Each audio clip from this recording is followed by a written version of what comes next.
Então, vamos dar prosseguimento. Agora a gente vai ter a apresentação do Tonhão. Ele vai mostrar também um projeto para a gente e, na mesma vertente desse nosso momento de ideias na prática, mostrar como as ideias, as soluções foram postas em prática nesse projeto, tá bom? Tonhão, por favor, faça as honras, com a palavra a você.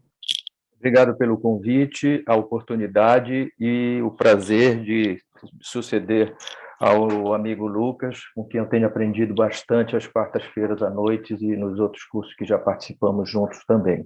E as duas colegas também, que antecederam o Lucas, também pelas informações bem preciosas que nos trouxeram hoje. Muito bem, hoje vou falar especificamente de um assunto que assim tem incomodado muitas pessoas e muitos dos senhores têm sempre uma historinha para contar a esse respeito, que são os conflitos de vizinhança. E aqui, em particular, eu vou apresentar para vocês uma experiência que eu vivi aqui do tratamento acústico do salão de festa do edifício Unité Tarsila, aqui em Belém do Pará. Eu vou apresentar o festa do edifício Unité Tarsila, aqui em Belém do Pará. E as principais reclamações, ou seja, os problemas, eram o incômodo causado aos moradores do apartamento 102, que é um apartamento localizado exatamente acima do salão de festa. Então, toda a área do apartamento ela cabe exatamente em cima do salão de festas. E a gente tem visto muitas situações do contrário, do prejuízo que as pessoas de baixo têm em relação ao vizinho de cima. Aqui é uma situação ao contrário, é uma situação do incômodo causado aos moradores do apartamento que fica exatamente acima do salão. E, além dessa reclamação, também havia uma reclamação da dificuldade de conversar e ouvir música ao mesmo tempo no salão de festa, ou seja, de qualidade. Pequeno histórico dessa situação: em 2009, foi a entrega do prédio, ou seja, esse prédio tem 11 anos, então um prédio de 2 apartamentos por andar, e, a partir de 2010, os primeiros eventos surgiram com as primeiras queixas também. Em 2012, eu era síndico em 2012 e coletei orçamentos, e esses orçamentos pareceram bastante díspares. Nós tínhamos orçamento de 16 mil e orçamento de 67 para o tratamento acústico do salão. Mesmo nas situações, ficamos muito inseguros e resolvemos investir, a partir da consulta aos conselheiros, na aquisição de equipamentos sonoros com limitadores para o nosso salão. Então, em 2013, nós conseguimos fazer isso. Só podia entrar nos eventos aqui, participar dos eventos, utilizando os equipamentos sonoros do salão. Isso foi conseguido, a gente conseguiu isso até durante os 4 a 5 anos. Em 2018, já não estava aqui, estava fora aqui do país, mas houve um descontrole e novos orçamentos, quer dizer, foram solicitados de novo, orçamentos na ordem de 24 mil, 77 mil e até 96 mil em 2018 para resolver a situação do salão, devido a esse descontrole, ou seja, também aumentaram as reclamações, não só do vizinho de cima, mas nos outros na sequência. E aí eu voltei para o Brasil e resolvi ofertar o projeto e o acompanhamento da obra para o condomínio. E, no ano seguinte, eu retornei ao cargo de síndico de condomínio. A autorização para a execução do projeto e o acompanhamento da obra ainda foi feita pelo síndico anterior, mas foi bom porque no ano seguinte eu me tornei síndico, que facilitou um pouco mais o gerenciamento dessa situação. A primeira ação foi a ação de análise, diagnóstico e elaboração do projeto, né? Eu fiz um levantamento fotográfico da situação, vou passar para vocês. Análise da situação, pesquisa bibliográfica, consulta especialistas, consultei professores e amigos, porque estavam um tempo fora do mercado e estavam entrando no mercado de acústica de edifícios, embora eu tenho uma especialização nessa área. A questão prática, como bem coloca sempre o Lucas, é muito interessante, a gente aprende muito com os nossos erros.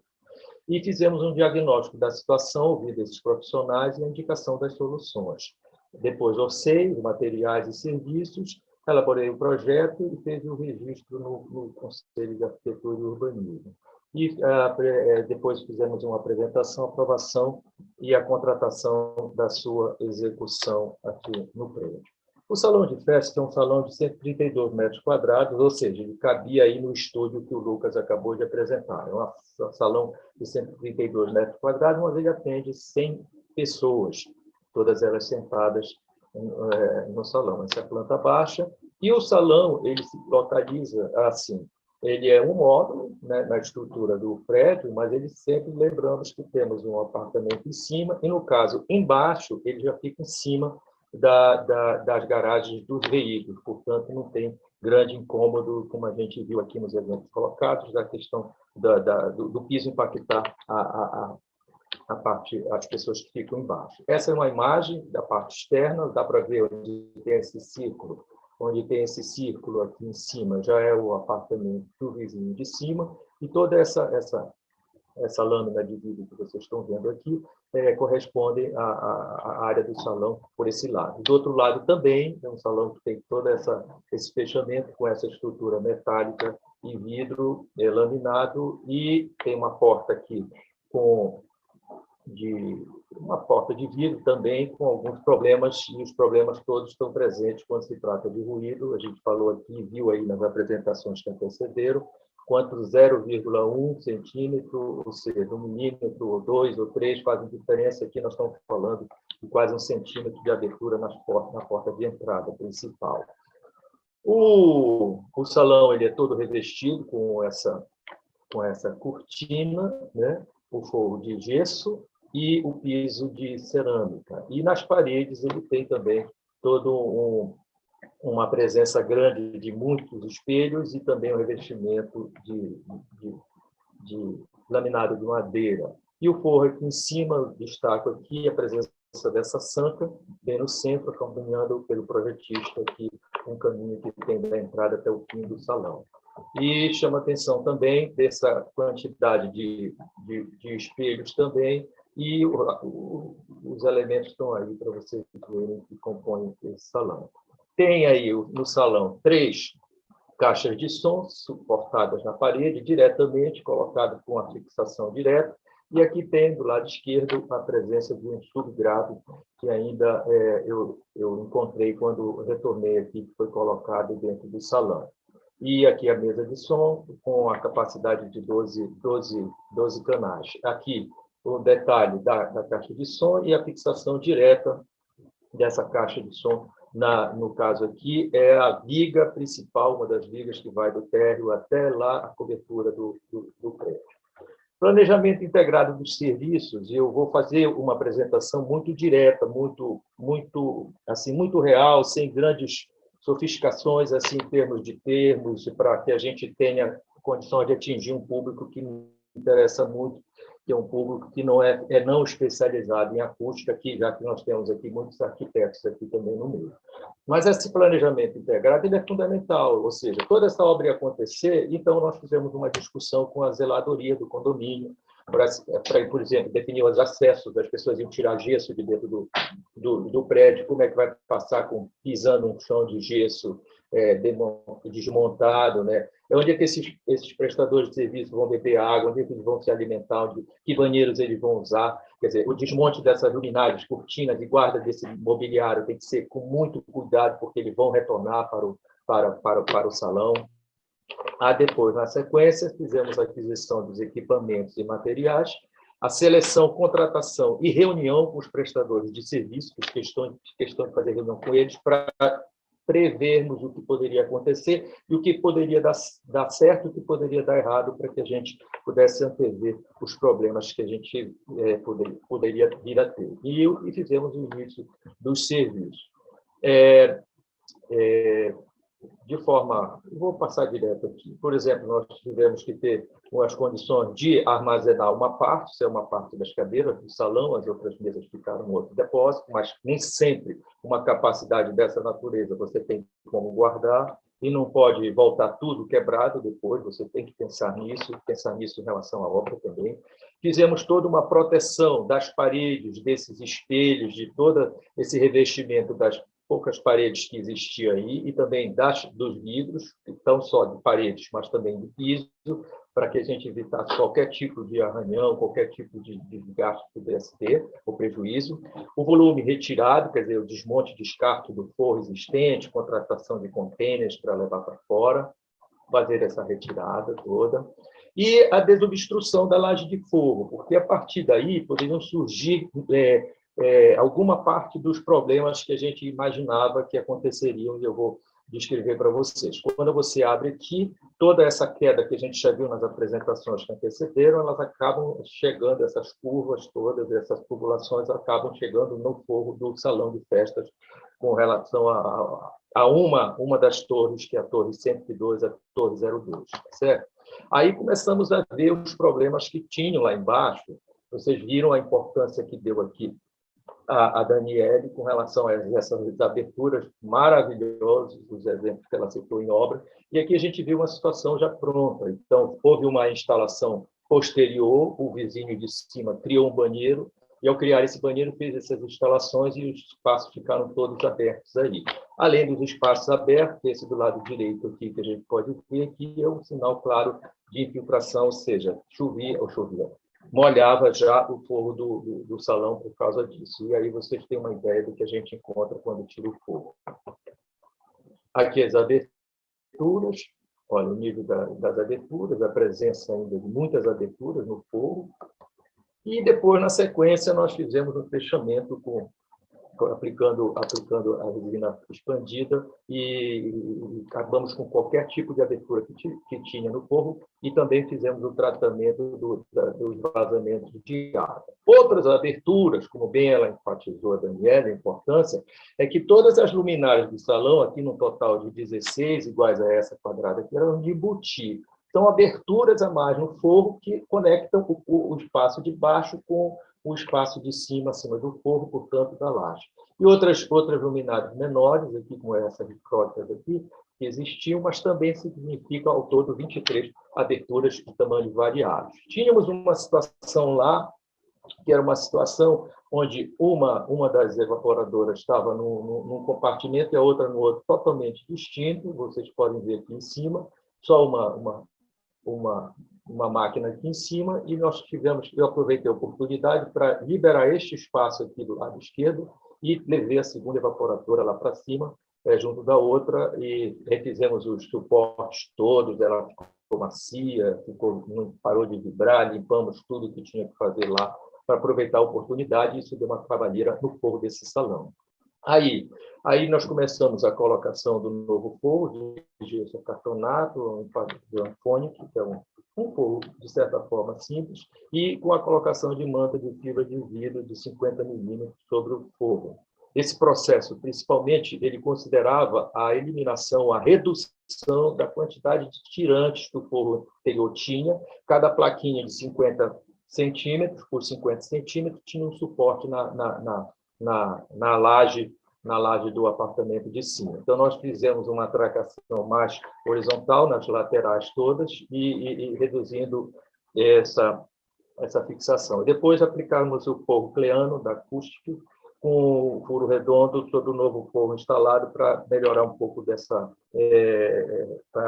para reduzir um pouco essa reverberação no ambiente, que era dos problemas também. Então, fechamos todas essas ligações. Aqui só algumas imagens dos materiais que entraram lá na obra, que foram utilizados para essa execução. E aqui já o forro já instalado, aguardando a pintura e a fixação das luminárias de sobreforro. Muito bem. Aí depois, a partir desta experiência, nós fizemos medições e testes sonoros antes da intervenção, né?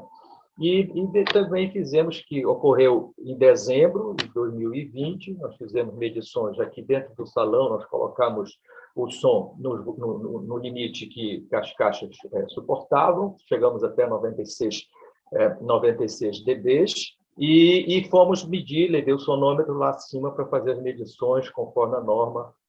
Nos quartos, são 3 suítes, nas 3 suítes do vizinho de cima, onde era a maior reclamação. Fizemos isso antes, em dezembro de 2020, e depois fizemos isso em maio de 2021. Houve uma excelente coincidência aí com a pandemia, porque como tinha pandemia, o salão não podia ser utilizado, então eu aproveitei essa oportunidade e realizei essa obra durante a pandemia.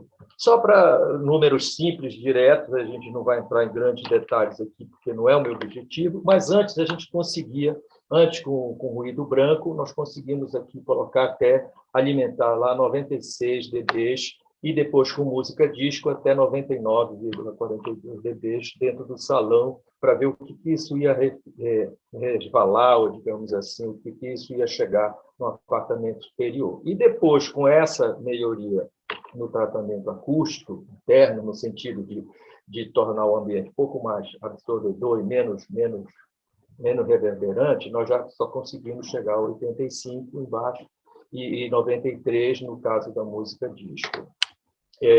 Depois, comparando as medições que fizemos lá em cima, na suíte master, por exemplo, apesar de que para os dormitórios a norma define de 35 a 45, nós encontramos lá uma situação de 39, quer dizer, quase 40, ou seja, quanto mais baixo, no caso do dormitório, melhor, na suíte master, nós encontramos 39, e depois das medições, no fim, nós baixamos para 35,9.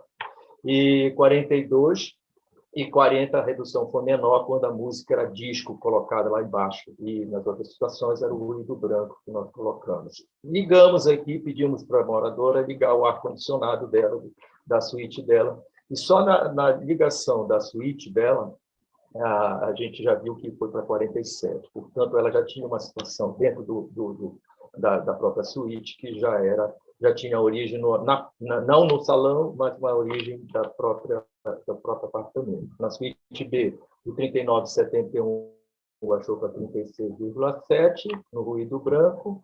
A suíte C, de 39,49 de 36,9, sala de estar, de 44 para 41,21. No caso da sala de estar, né, a gente conhece e sabe aqui embaixo que há uma permissão um pouco maior de 40 a 50 decibéis. E estávamos com 44, chegamos a 40,10, portanto, foi uma situação que o morador gostou bastante. E aqui nós fizemos um teste.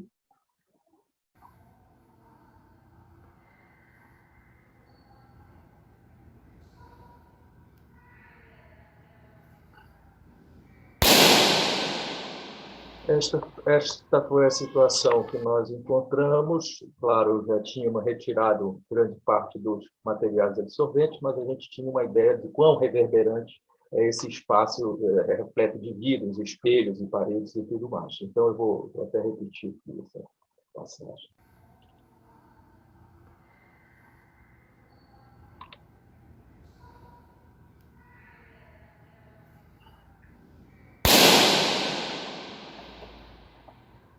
Muito bem. Depois que nós fizemos a intervenção no salão, e já com os elementos também presentes, para a gente ter ideia do que a gente ia encontrar lá, a gente fez de novo esse teste do balão, que a gente só gosta muito.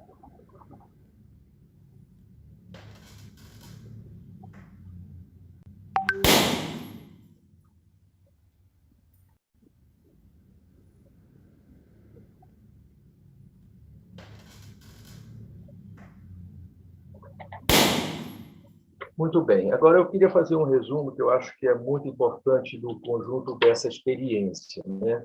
O primeiro assunto foi o fechamento das aberturas no forro do gesso e na laje do piso do apartamento superior. Depois, nós tivemos uma dificuldade de realizar o isolamento dos ruídos nas tubulações. É uma situação de que a gente não encontrou material aqui no mercado para que a gente pudesse fazer esse isolamento dos ruídos das tubulações, e não houve uma sensibilidade também dos conselheiros no sentido de que isso era importante. A gente não tem percebido nenhum problema dessa natureza, mas era uma ótima oportunidade, já que abrimos o forro, de criar esse isolamento dos ruídos nas tubulações, como bem apresentaram as duas colegas que me antecederam, né? A troca do forro por outro com menos pendurais e mais atracação lateral, a introdução de placas de forro absorvedoras sonoras, né, para que melhorasse a questão da absorção sonora dentro do salão, a introdução de manta de fibra de vidro de 50 milímetros sobre o forro, o amortecimento dos suportes das caixas de som nas paredes, nós colocamos amortecimentos para evitar que a vibração das três caixas também pudesse ser transmitida no caso dos pilares ali presentes. Eliminei de cara logo aquele subgrave, mandei vender aquele subgrave, não tem nenhum sentido numa situação como essa que o salão tem, você permitir a presença de um subgrave. A troca da mesa de som, eu propus e foi acatada, a troca da mesa de som de 12 para 4 canais, digital e mais moderna, ou seja, nós tínhamos nós abrimos a possibilidade de chegar uma banda aqui com até 10, 12 canais, incluindo microfones e tudo mais, então, ou seja, a gente propiciava que viesse um estrondo para dentro do salão, tá certo? Então, nós reduzimos para 4 canais e, como sendo ela digital e mais moderna, ela funciona com o sistema de Bluetooth, você liga o seu celular e todos assistem, escutam a sua música no salão de uma forma bem mais moderna e foi perfeitamente acatada. E agora estamos fazendo a instalação do limitador sonoro, uma espécie de carenagem, para que a gente possa fazer, nós fizemos um teste e definimos qual era o limite que esse salão novo, novo assim dizer, né, tratado, qual o limite que ele suportaria para que não houvesse essa interferência, esse incômodo no vizinho de cima. E definimos lá um volume, um nível sonoro, e a partir desse nível sonoro nós vamos reinstalar um limitador, na verdade é uma carenagem, evitar que as pessoas possam acessar e aumentar o volume a seu bel prazer. Portanto, e depois, na sequência, a tarefa de um bom síndico é de sensibilização regular dos condôminos sobre a natureza do salão. Isso não é uma boate, isso daí não é uma discoteca, isso daí não é um evento, um espaço, é um espaço familiar para que você faça os eventos da sua família, que tenha música, tenha alegria, tudo, mas que não precise destruir todo o prédio, principalmente os vizinhos dos andares mais abaixo, né?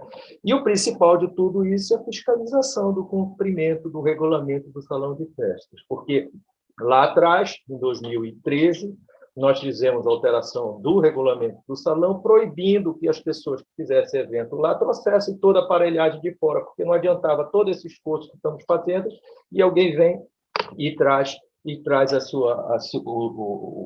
uma banda, ou traz todos os equipamentos sonoros que não sejam estes utilizados no condomínio. Então, esse é um trabalho constante de sensibilização. Agora, tivemos um evento até recentemente, e quem é acordado aqui quando o som passa do limite, quem é acordado é o síndico, ele é chamado para interferir na situação, e é uma situação desagradável. E as pessoas pensaram assim, isso é muito importante, que é o seguinte, as pessoas pensam que da feita que fez o tratamento acústico, aí pronto, agora pode trazer aquele avião que pousa lá a 120 dB, você pode trazer uma turbina e colocar ali dentro que ninguém mais vai ser incomodado. Então, para tudo na vida tem um limite. Eu até usei um exemplo muito interessante aqui, vocês sabem aqui que quando você faz as construções desses prédios altos aqui, todo tem sempre no cálculo estrutural, tem uma componente do vento, a influência do vento que vai fazer com que esse prédio ele resista a um determinado esforço a partir do vento que bate na região. E eu perguntei aqui no prédio qual era a situação do nosso prédio aqui, e disseram que, olha, aqui a gente calculou para em torno de 90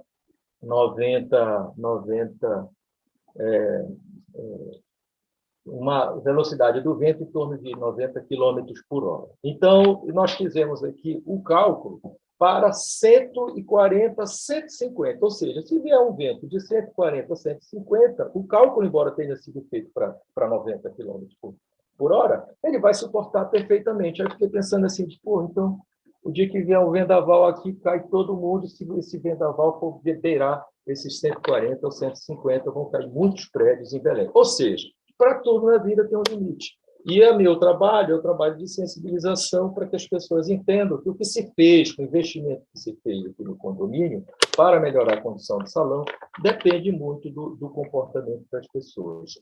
Os dados que nós coletamos mostraram esta melhoria, mas mesmo assim, ainda há limites e esses limites precisam ser respeitados. Eu agradeço essa oportunidade e aproveito para fazer um jabá, como dizem lá no Rio de Janeiro, que foi lançado agora, a partir de ontem, já está à disposição, um livro que eu escrevi, e, na verdade, eu escrevi uma série de crônicas sobre sons, e durante a pandemia, 2 anos escrever essas crônicas, e uns amigos lá da Universidade Federal do Rio de Janeiro se interessaram e fizeram essa publicação. É o segundo exemplar da coleção de memórias de paisagens. Então, o título do livro é Espaços, Tempos e Afetos Sonoros em Belém, de minha autoria. Ele está disponível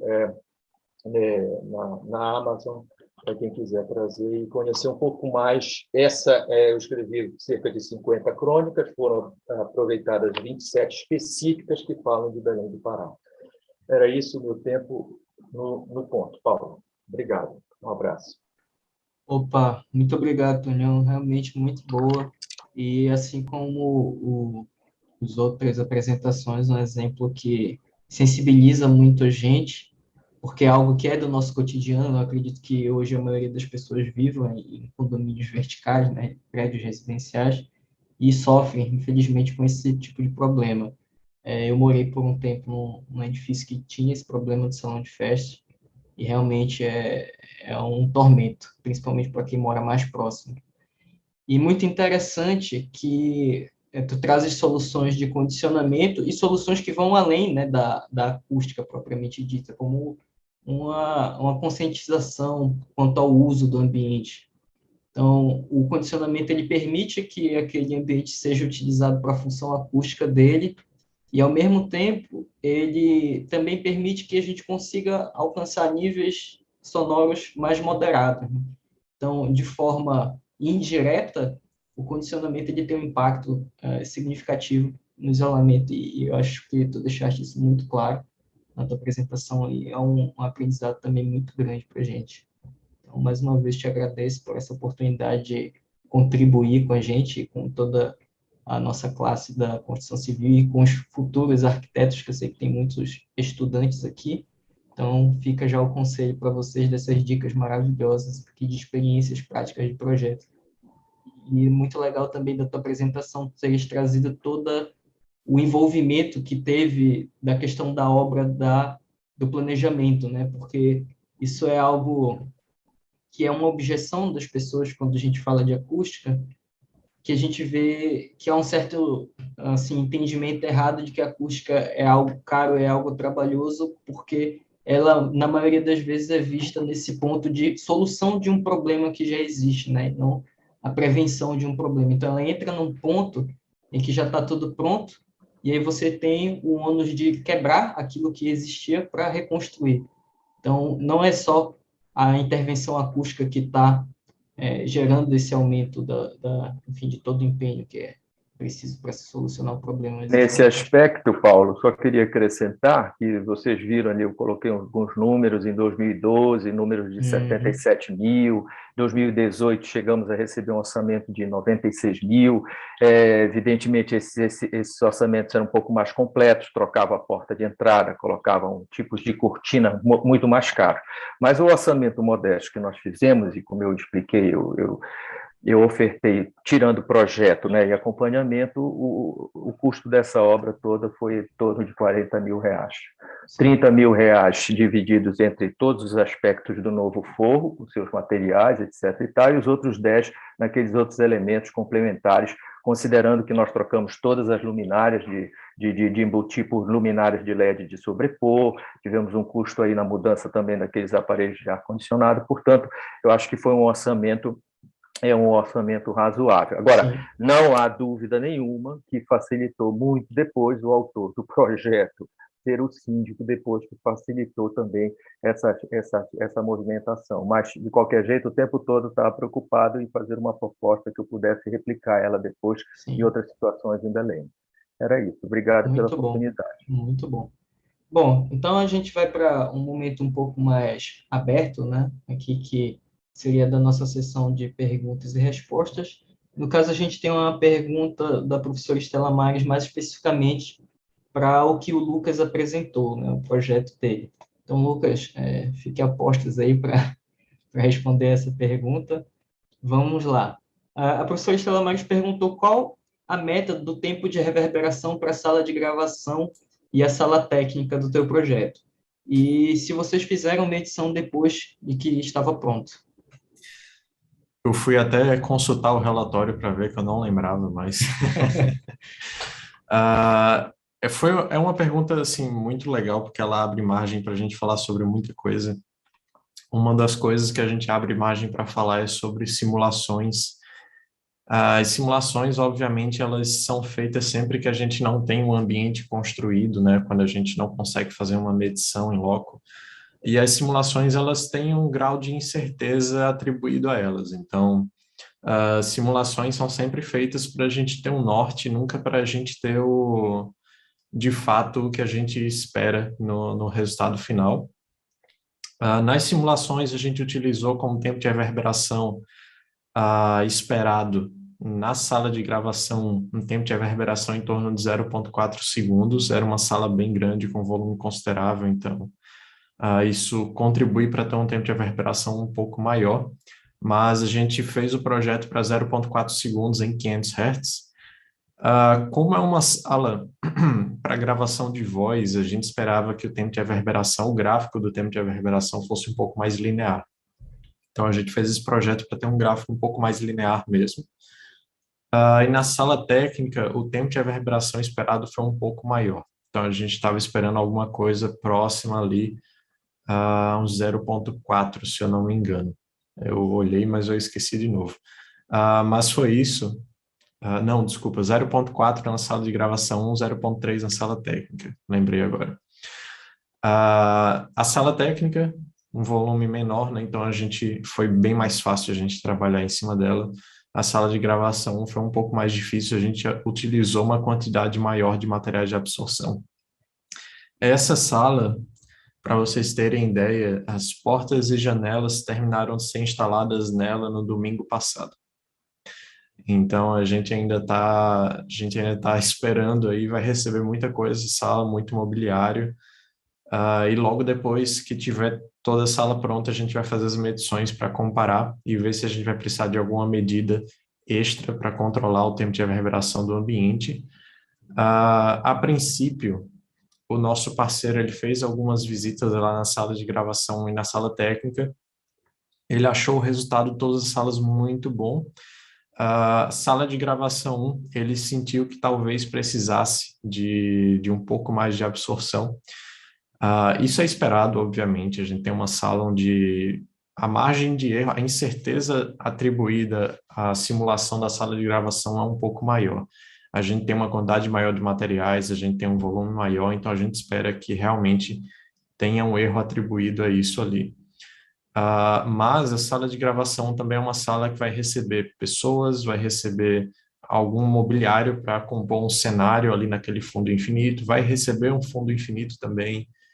Então, a gente está esperando que muita coisa vai ser adicionada a ela e, com isso, com certeza, o tempo de reverberação vai reduzir significativamente, né, entre o que está construído hoje, que é apenas a sala vazia com os materiais de absorção, e o que vai ter de fato quando eles estiverem utilizando o ambiente.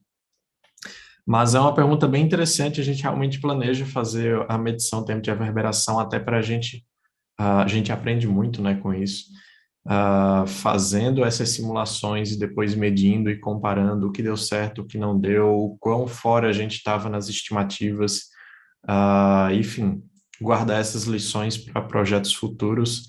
Inclusive, eu tinha até comentado com o Paulo mais cedo que a gente fez um projeto onde a gente conseguiu fazer todo o projeto de condicionamento, isolamento, e a gente fez todas as medições de condicionamento e isolamento posterior à execução. E a gente aprendeu muito com isso, até falei com o Paulo, nossa, devia ter feito a apresentação desse, porque dava para mostrar bastante coisa. Mas foi muito interessante ver que de fato, existem distorções com relação ao que foi projetado no isolamento e o que é medido. Existem distorções com relação ao que foi projetado no condicionamento e o que foi medido, mas nesse caso específico a gente teve uma incerteza muito baixa.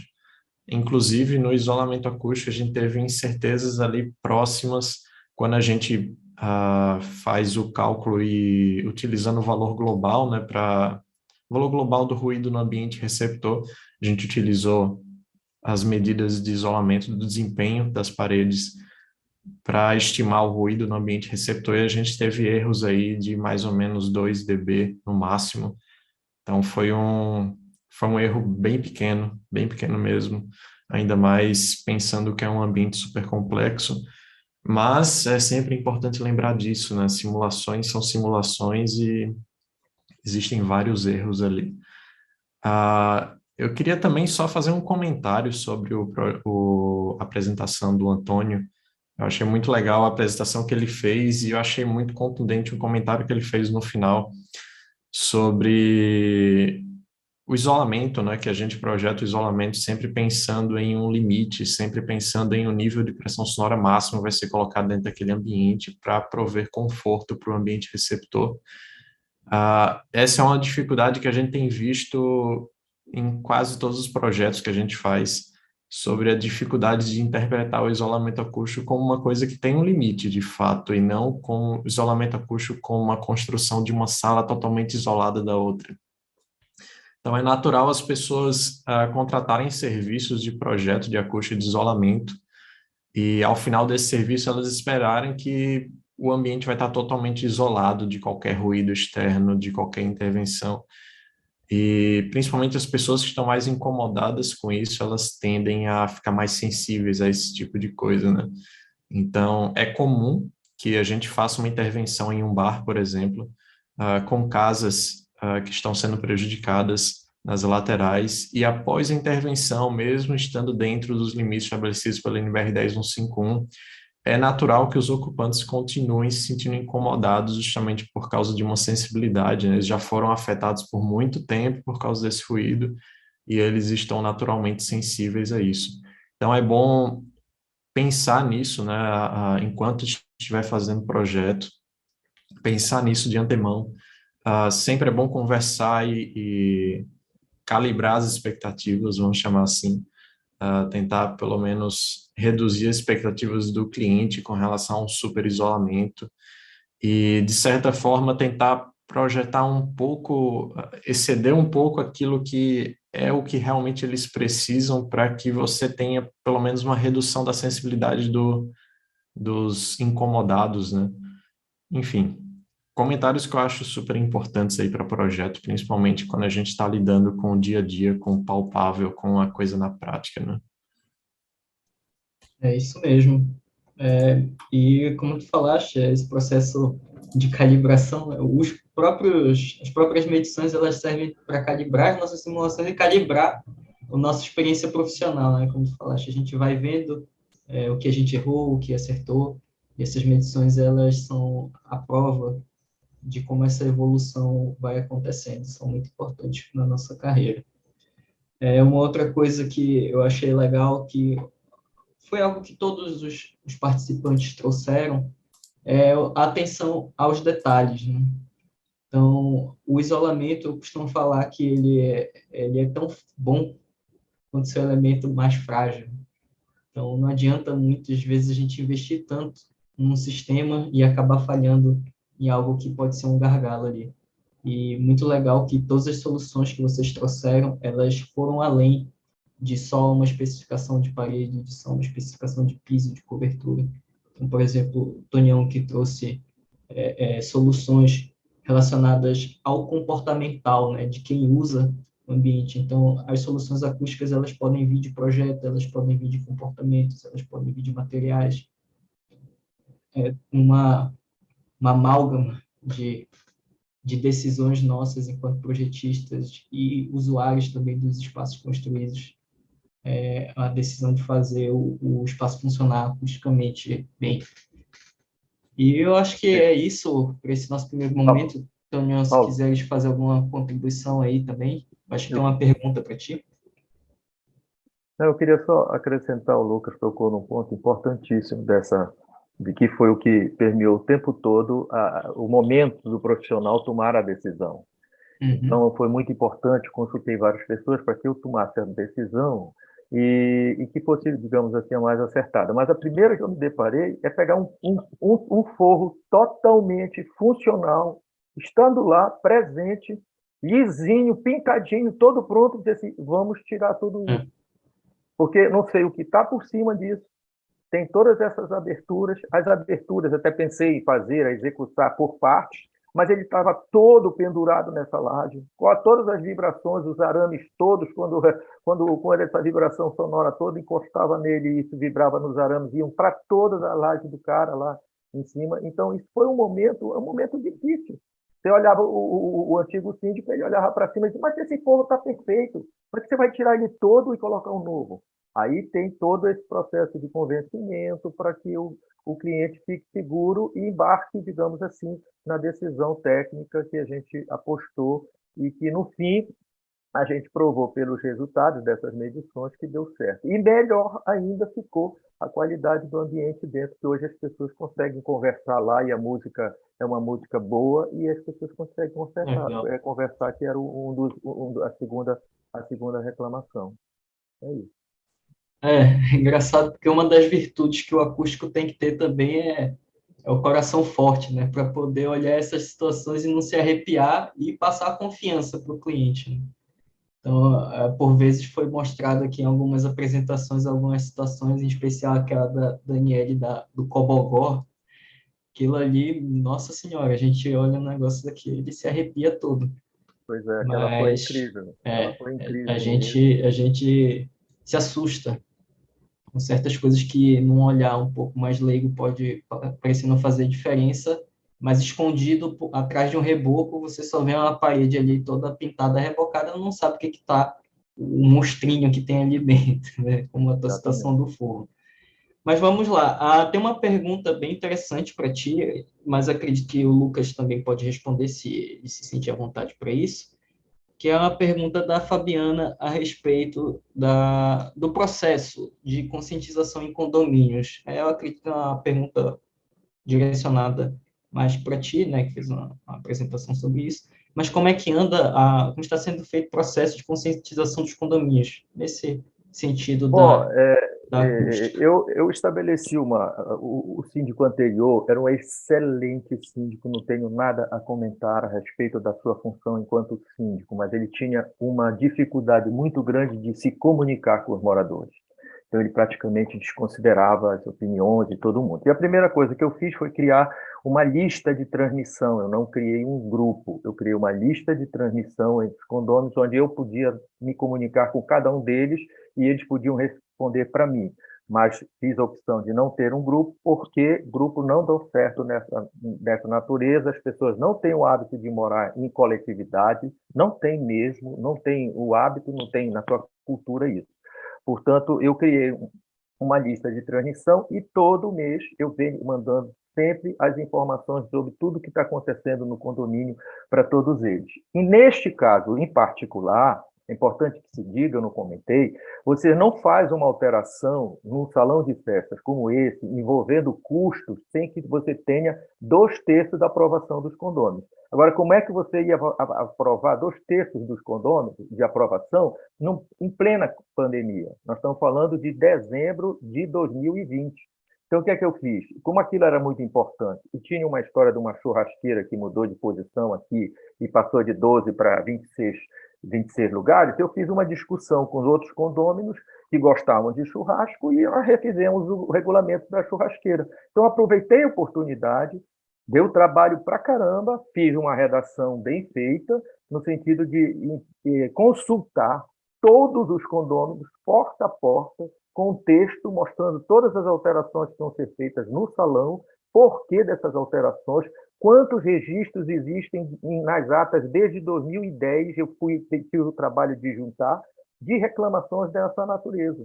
Então, tinha condomínio que chegava comigo, que é mais moderno, mais novo, no prédio, e dizia assim, mas como que todas essas reclamações vocês ainda não resolveram? Portanto, a gente foi conseguindo esse apoio. E eu consegui, interessante, eu tive 100% de aprovação das pessoas para o novo regulamento da churrasqueira e tive 96% de aprovação para as mudanças do salão de festa, com todo mundo assinado embaixo. Isso tudo funcionou como se fosse uma assembleia em plena pandemia. Eu não queria perder essa oportunidade para não deixar de fazer a obra com o salão fechado. Portanto, consegui mais do que os 2/3, e isso foi muito positivo, porque é todo um processo. A pessoa, para votar, para escolher, teve toda a informação. E depois eu vou mandando para eles mensalmente, se tem uma incidência, se tem alguma ocorrência que diga respeito a isso, eu vou dizendo, olha, é assim, esse não é um condomínio para uma discoteca, você faça uma coisa fora. E o que é mais desagradável, aí já é o síndico falando, é que a coisa ficou tão boa, tão legal, que o amigo do parente quer fazer a festa aqui. Está entendendo? E aí já começa a ter outro problema de outra natureza do condomínio, porque aí vem um desgaste e o valor é baixo, que é cobrado do aluguel, etc. E tal. Mas esses são outros 500. Obrigado. Bem bacana. E realmente é curioso como o processo de conscientização ele se manifesta de várias formas, né? Uma delas é, como tu falaste, através do projeto, através da conversa pessoal com as pessoas para educá-las e, de fato, conscientizá-las quanto à importância disso. E curioso como uma intervenção dessa natureza, ela, ao final, mostrando os seus resultados, ela sensibiliza as pessoas para a causa. Então, a pessoa vê que na prática o negócio funciona e no boca a boca conta para um vizinho, que conta para um colega, e por assim vai se espalhando. A gente também tem outras formas de conscientização, né, através da prefeitura, e também tem a forma de conscientização através desse tipo de evento que nós estamos fazendo aqui, que alcança profissionais que têm essa capacidade de fazer a diferença, que têm esse poder de fazer a diferença na hora de fazer um projeto, participando de uma construtora, participando de uma consultoria de projeto. Então, é muito importante esse tipo de evento que a Sobrac faz, e não só a Sobrac, quanto outras entidades ligadas à construção civil e à acústica propriamente dita. Eu acredito que nós não temos mais nenhuma pergunta para esse momento. Agradeço muito os comentários positivos aqui, estou lendo nosso chat, muitos comentários positivos sobre as apresentações, sobre os nossos convidados, sobre o evento como um todo. Muito obrigado a todos que estiveram desde o início até agora. Sei que foi um pouco cansativo, mas a ideia é abrir essa conversa importante e aprofundar sobre o tema. E a gente ainda não terminou. Na verdade, a gente terminou este momento aqui. Vamos ter um intervalo para o almoço, que já está quase 1h da tarde. Vamos ter um intervalo para o almoço e vamos retornar às 2h da tarde com a palestra do Fernando Neves, que vai representar o Grupo Saint-Gobain, trazendo várias informações sobre soluções técnicas e como nós podemos ter essa proximidade com a indústria, enquanto os braços, né, das nossas ideias para colocar isso tudo em prática. Então, vejo vocês às 2h aqui, de novo, neste mesmo canal, vai ficar aberto a esta sala, e assim que nós retornarmos, vai haver um aviso aqui, tá bom? Muito obrigado a todos, até mais.